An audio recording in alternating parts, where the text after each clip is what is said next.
Ukraine today finds itself in a new position of strength. Russia cannot win militarily, and moreover, its economy is in dire straits. Ukraine's deep strikes into Russia, like those we witness here, have caused huge damage and embarrassment.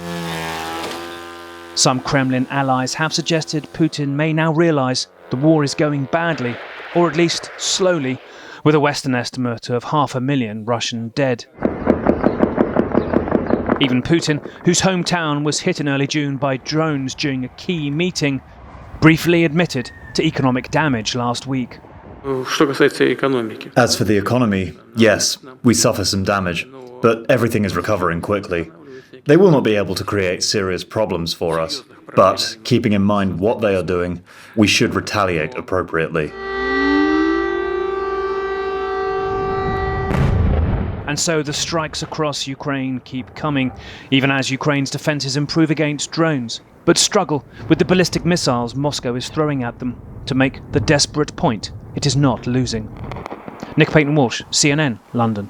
CNN's senior White House reporter, Kevin Liptak, joins us live now from Geneva, Switzerland. I mean, obviously, if it was enough just to sort of simply say that Moscow should make a peace deal with Kyiv, then we wouldn't be in this position. But just in terms of what Zelensky actually needs, I mean, his priority is air defenses right now. Just walk us through whether he got any kind of guarantees from the US president on that front.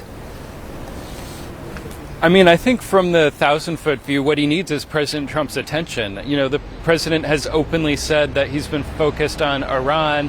He barely talks about Ukraine anymore. And so just having Zelensky in front of him and having the other members of the G7 sort of sitting in a concerted effort to talk to the president about it, I think probably was a step forward. But whether that really means anything in terms of new commitments for air defenses or anything else remains to be seen. And we know there are plenty of people inside the White House who just want to move on from Ukraine, who say that this should be Europe's problem and that this is something that the president needs to wash his hands of because it has been so far unsuccessful for him. And so I think the president will take what he heard in this meeting. And, you know, I talked to people here who did say it was a relatively positive session when the G7 was around the table with Zelensky this morning. They came away from it of the belief that President Trump thought it was time to increase pressure on Moscow to try and break some of the stalemate that exists there. But that wouldn't have been the first time that they heard that from President Trump, only to see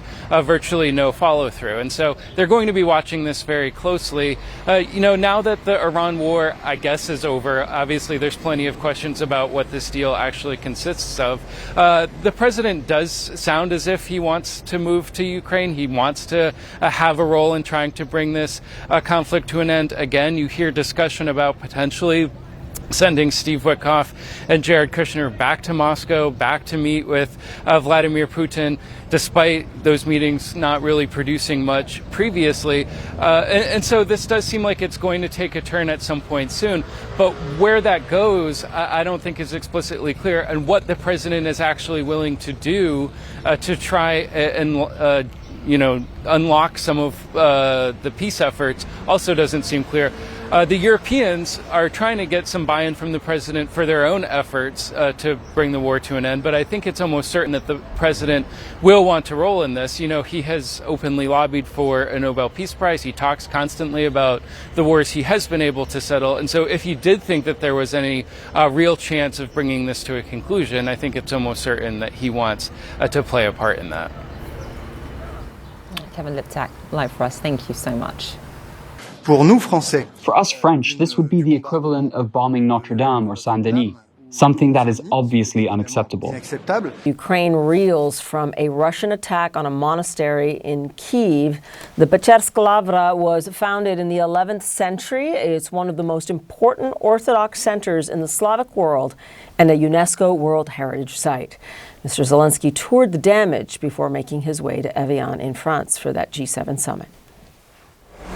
Today I will go now to G7 meeting. First topic you see what is the priority. The priority is air defense.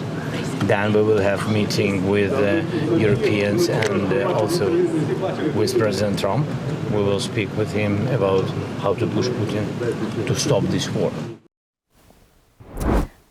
Joining me now is William Taylor. He's the former U.S. ambassador to Ukraine, and I welcome you to the program. I am wondering how leaders in that room should interpret the timing of Russia's strike. I mean, look, it's happening right before the summit, and Vladimir Putin knows full well what will be discussed among those leaders at that summit. He does, and he falls into this trap all the time. He thinks that if he does big damage to civilian targets in Ukraine, that will somehow shock the Americans or the Europeans into not supporting Ukraine. It is the opposite. It is also the opposite in Ukraine. The Ukrainians are angry, outraged, insulted. This is a major, as you just reported, this is a major event for the Ukrainians. It's the Pechерsk Lavra, as you say, going back to the 11th century. Everyone who has visited there, every Ukrainian knows this. And for Putin to attack this, it just increases the insistence, the determination that the Ukrainians will prevail. I do want to ask you that we've been hearing more and more reports, of course, that Russia is on the back foot, that in fact they can't even recruit troops as much as they would like to, especially going into this summer offensive. President Zelensky, meantime, is arriving at the G7 saying that, of course, he needs those air defenses. And given everything that's gone on in Iran, he may not get them. What can the G7 deliver that would actually change the balance of power on the ground? Because at this point, Ukraine knows it is still falling short of what it needs.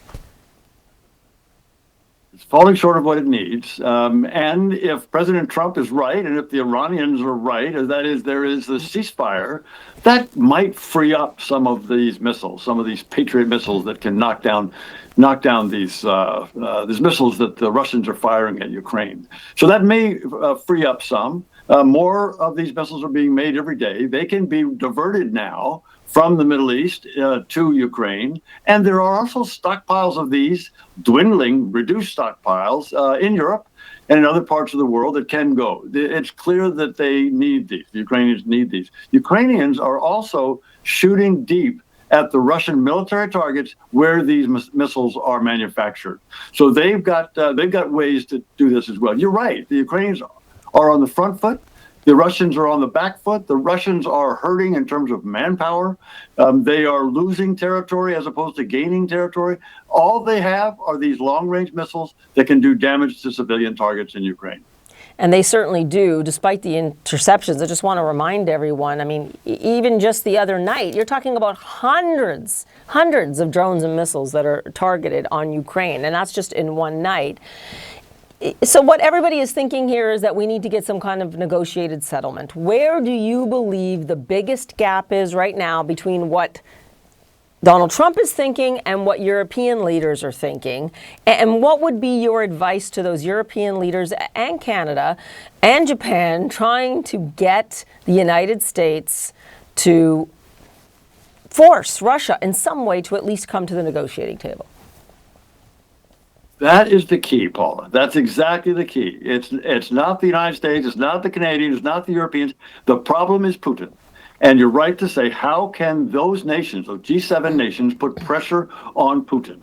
And that can happen by a clear demonstration of support for Ukraine when Zelensky is there with them, to demonstrate to Putin that the support from the Europeans, from the Americans, from the Canadians is solid and will persist, and that the damage that the Russians try to inflict on the Ukrainians will only increase the resolve of Ukraine's allies. So that needs to be the focus of attention, which is Putin's resistance to this.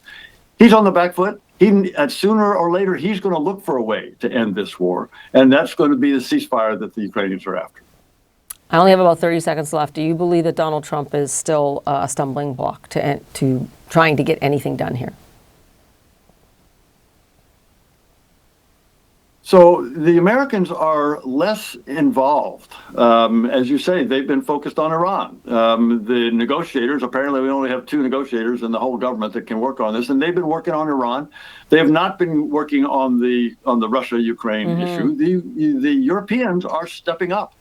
And the Ukrainians don't have high expectations about the Americans, but they do have expectations about putting pressure on Putin. And we will see where this leads in the following days and weeks. Ambassador William Taylor, always grateful. Thank you so much.